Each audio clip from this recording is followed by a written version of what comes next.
Hello, everybody, and welcome to Fast Money Football on the Parlay. I'm your host, Albert Vartanian, and today we're talking all things the champions. It's the Champions League. The first leg of matches of the round of 16 continues today, and Chelsea, fresh off of their win over Crystal Palace at the weekend, hosts French side Lille, and Juventus travel to Spain to take on Villarreal. My partner in crime today is the one and only Sara Poraria, who will help me navigate through today's matches. Plus, she'll have some picks for us as well. Sarah, we should probably start with Chelsea. They needed a late one on Saturday to beat Crystal Palace, but that's not the main talking point.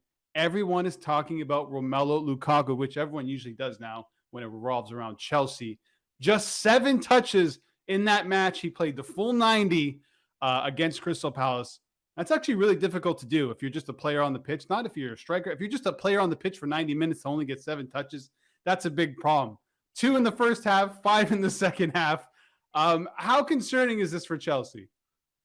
Yeah, it's definitely a little interesting to say the least. I know you just said this off air, but yeah, Chelsea doesn't really play with a striker. That being said, I was reading that Lukaku and Ziyech have together given 5 of Chelsea's last 9 goals. Hmm. So I mean, he's still, somewhat present, but yeah, it's not really like, they're just feeding him up ahead. They usually have, 3 solid forwards and, Pulisic or Ziyech or Werner or whoever. But yeah, it's just, I don't know. I think also we have to give credit to Patrick Vieira's side, who did a pretty good job at nearly holding Chelsea.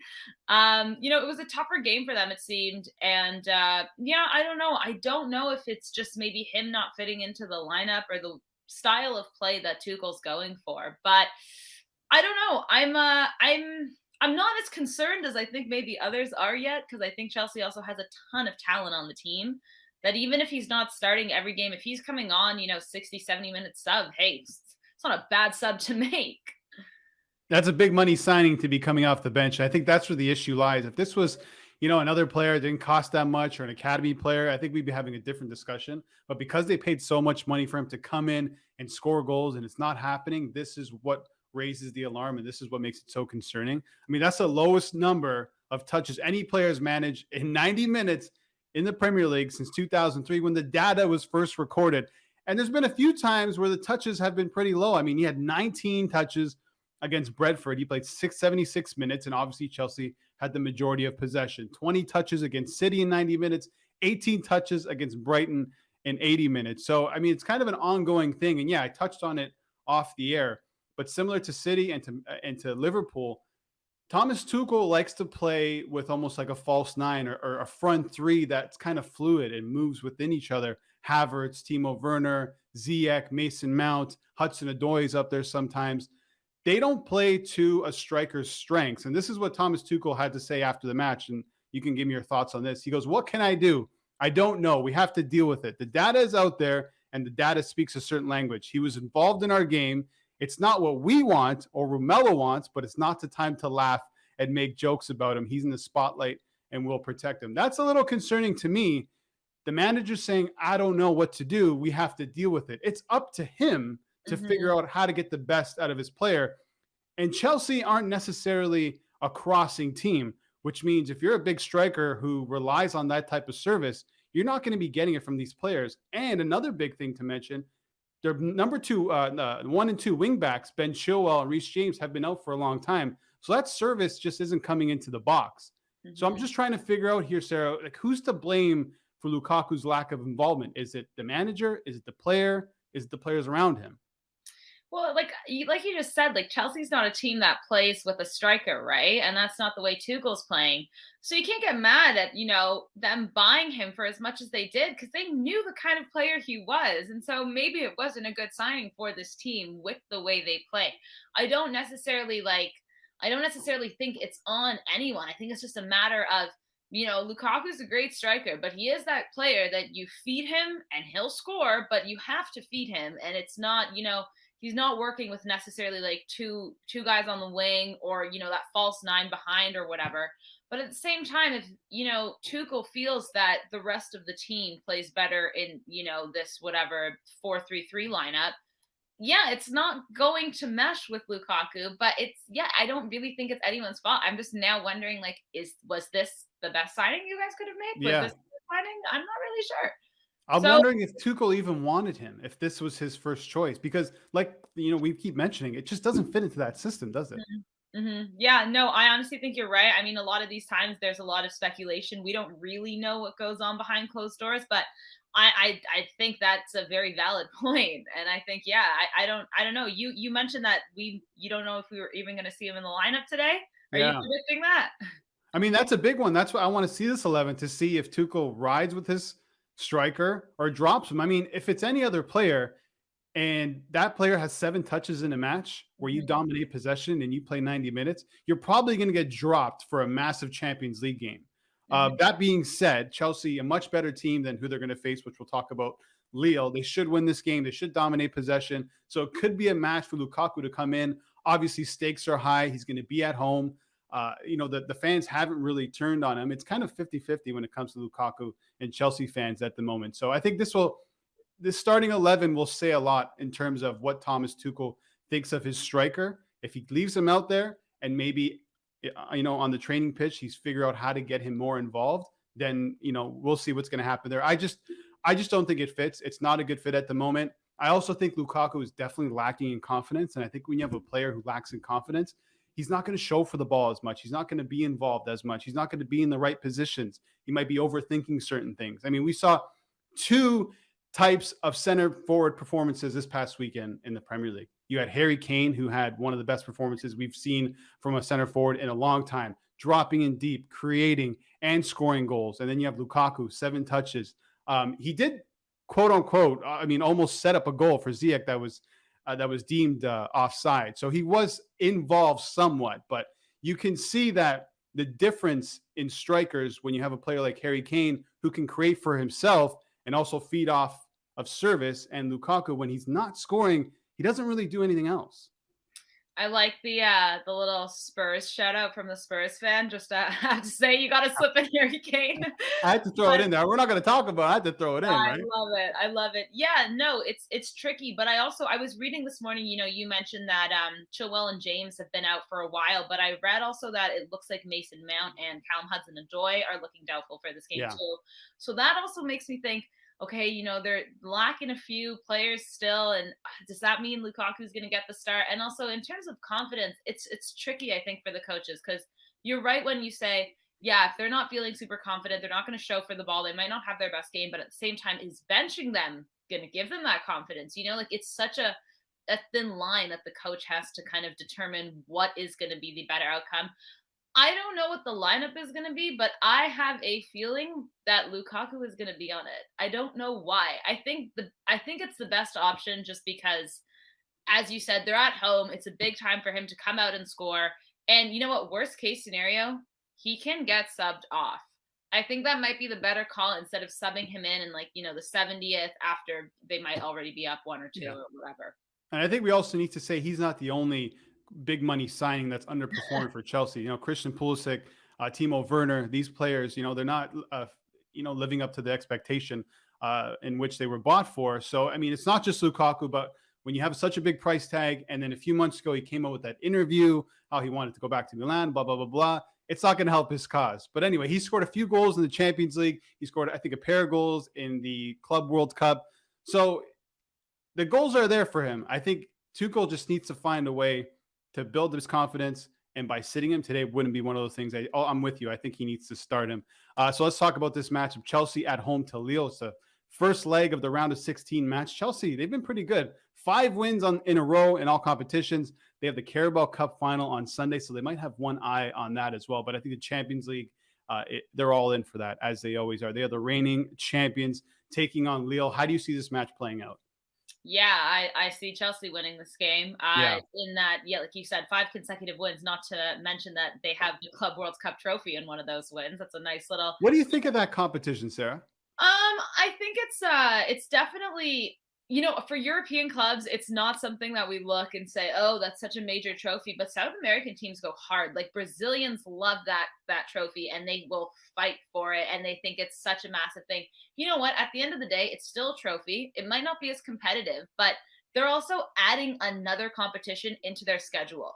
So I think Right. that's something you have to take into account, right? They're playing more, and it's just if they're gonna win, like they're gonna play that and they win, like good for them. I just think it's like it's just off their 5 wins and they have a trophy. Like it's a nice little cushion for them, if anything. But yeah, so they've had that. They've been doing really well in the UCL, and then you have a team like Lille, which is so frustrating to watch. 11th in League. They have out of their last five, 2 wins, 2 losses, and a draw. And one of those losses was that slaughtering PSG gave them. They're that team that I thought was going to do so much better, and they're just not performing. And Chelsea at home, I think this is going to be a comfortable win for them. Yeah, Chelsea just one loss at home, and in the Champions League, they didn't lose at home either, beating their opponents 9-0. And there was a 4-0 smashing of Juventus in there as well. I'm with you. I think this is a comfortable win for Chelsea, whether Lukaku starts or not. I think they're just a better team. They have the better players. Leo, disappointing. I think people forget they're the reigning champions in the French league. And they drew this past weekend into the 19th place Mets 0-0 at home. I think the big issue there for them is definitely the lack of goals. I mean, Jonathan David, as we know, can score goals.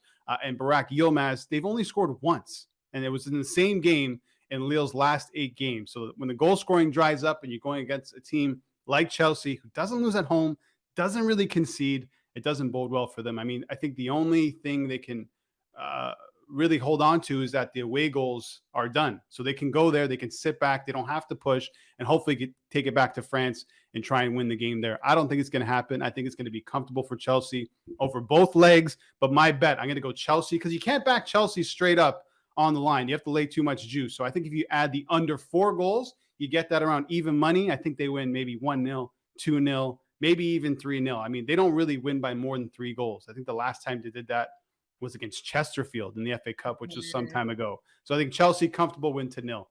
Yeah, I'm going the same thing, but I'm actually going to take Chelsea to win with 2 or more goals, even though they don't go. But I don't think it's just going to be a 1-0 win. I think Chelsea will be able to at least do 2, maybe 3, like you said. So Chelsea 2+ goals to win this game for sure. Sarah, the next match is interesting. I found it so difficult to pick a winner here. I'm actually going to stay away from the winner's market. I want to get your opinion, though. It's Villarreal at home to Juventus. And Villarreal looking pretty good. They beat Granada 4-2 on the weekend. You got a hat trick from Dan Juma, who's back in the lineup. But both teams with massive injury concerns on the Juventus side. No Chiesa, no Dybala, who's Juventus' top scorer. Rugani's out. Bonucci apparently is available, but he may not start. And then you have Chiellini, who's also out. I mean, Sandro filled in at center back, who's a fullback for Juventus this past weekend in the Turin derby. How do you see this one playing out? This one is going to be, I think, one of those games that it's not as, crazy headliner as, let's say tomorrow, Manchester and Atletico Madrid. But this Right. game, I think, is going to be good football. Yeah. Villarreal have been doing so well in La Liga. They're 6th, right under Barcelona. Whereas Juve, they're 4th, but Juve's been, inconsistent. They have 3 ties in their last 5. It seems like they're struggling to put goals in. I actually think because Villarreal loves to score, and they've been winning games, like you said, they won with 4 goals against Granada, 5 against Levante, 5 against Alaves. They love to score. Mm-hmm. So I actually think I'm going to take Villarreal because I'm going to always support my Spanish teams. But no, I'm also going to take both teams to score here because even though I think Villarreal probably going to put on a couple, I see Juve still putting something in, but I'm expecting goals galore here. You think so? See, I'm going the other way. I'm thinking that Allegri's like, listen, we don't have Chiellini. Bonucci might be on the bench. He's probably going to start with the Ligt. I think he goes in there and tells the guys, just set up shop, shut it down. If we lose 1-0, we could take it back to Turin and try and win it there. I mean, I understand what you're saying because Villarreal are scoring goals, but they're also missing Gerard Moreno. That's a big loss. That's one of their top scorers. He is one of their top scorers, but what I noticed as well, it's another team where everyone's just down to score goals. Like you said, Danjuma's back. They have Trigueros, Chukwueze. They have Pau Torres who's scoring goals. Yeah, they have options. Yeah, they have people. So I still think they're gonna, they're gonna put it in the back of the net. But I think Juve still will too. But I don't know why I'm going for the underdogs. I know most people will take Juve, but I think Villarreal is not a team to be messed with. And Unai Emery there has been just really fitting well.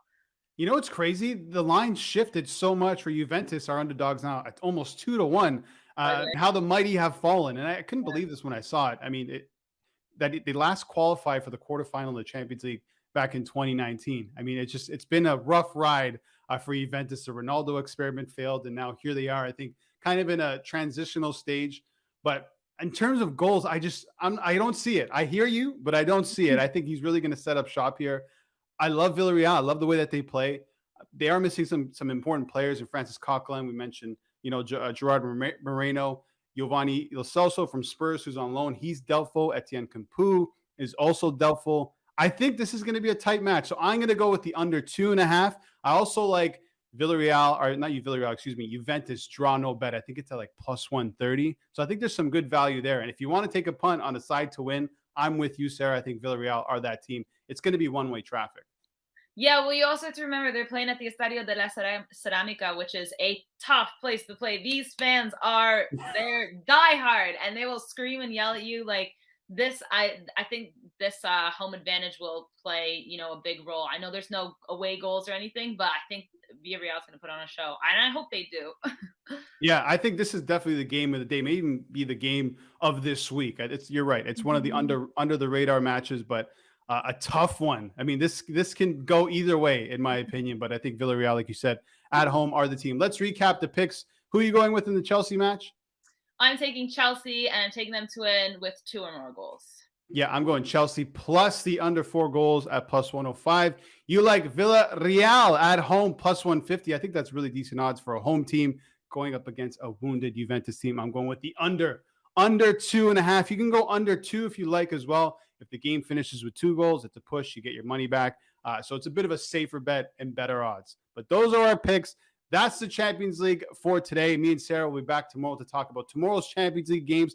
I think we have 3 or 4 Premier League matches as well. So lots of football to talk about. If you want to follow Sarah, you should on Twitter at Sara Poraria. You can follow me at The Real Bird V. And for more parlay content, follow us at The Parlay and head over to parlay.tv. Cheers, guys.